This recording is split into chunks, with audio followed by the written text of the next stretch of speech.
મારું નામ ડોક્ટર કોમલ કટારિયા. હું આયુર્વેદિક ડોક્ટર છું. હું સંધિ ચોક ગેલાણી નિવાસ હોલિસ્ટિક હેલ્થ કેર સેન્ટરમાં છેલ્લા 2 વર્ષથી કાર્યરત છું.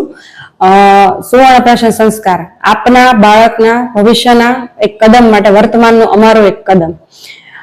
સુવર્ણ પ્રાશન સંસ્કાર છે એ ઘણા આયુર્વેદિક ઔષધો જેવા કે ઘી, મધ, સુવર્ણ ભસ્મ, બ્રાહ્મી, વચા, શંખપુષ્પી જેવા સુપ્રસિદ્ધ ઔષધોથી બનાવવામાં આવે છે, જે 0 થી 12 વર્ષના બાળકો માટે આપવામાં આવે છે.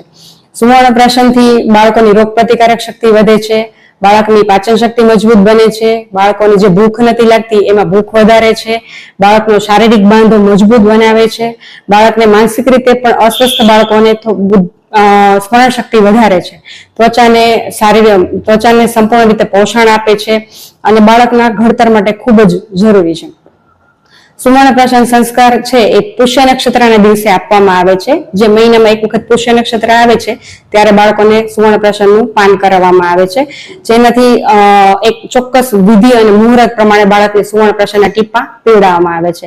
અહીંયા ગેલાણી નિવાસ હોલિસ્ટિક હેલ્થ કેર સેન્ટરમાં અમે નિઃશુલ્ક રીતે સુવર્ણ પ્રાશનના ટીપાનું પાન કરાવીએ છીએ, જેનાથી બાળકો છે એ 21મી સદીના આઈન્સ્ટાઈન બની શકે અને એમનું ભવિષ્યનું ઘડતર થઈ શકે.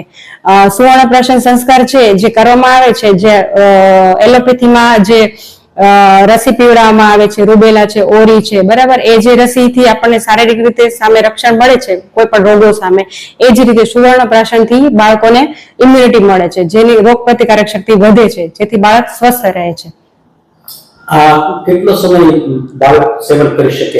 0 થી જન્મથી લઈને 12 વર્ષના સુધી બાળકો. કેટલા સમય? એક વાર લેવાનું કે વર્ષમાં 2 વાર લેવાનું કે કેટલો સમય?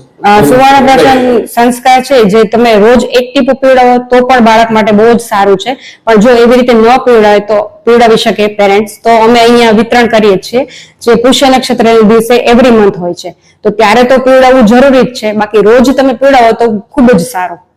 એ પછી આપણી પાસે ઉપલબ્ધ છે કે અમે અહીંયા પુષ્ય નક્ષત્રના દિવસે એવરી મંથ પીવડાવશું, જે હવે કાયમી ધોરણે ચાલુ રહેશે, અને એ ચોક્કસ વિધિ અને મુહૂર્તમાં પીવડાવવાનું હોય છે અને ચોક્કસ ડોઝથી જેટલી બાળકની ઉંમર હોય છે એ પ્રમાણે અમે એનું પાન કરાવીએ છીએ.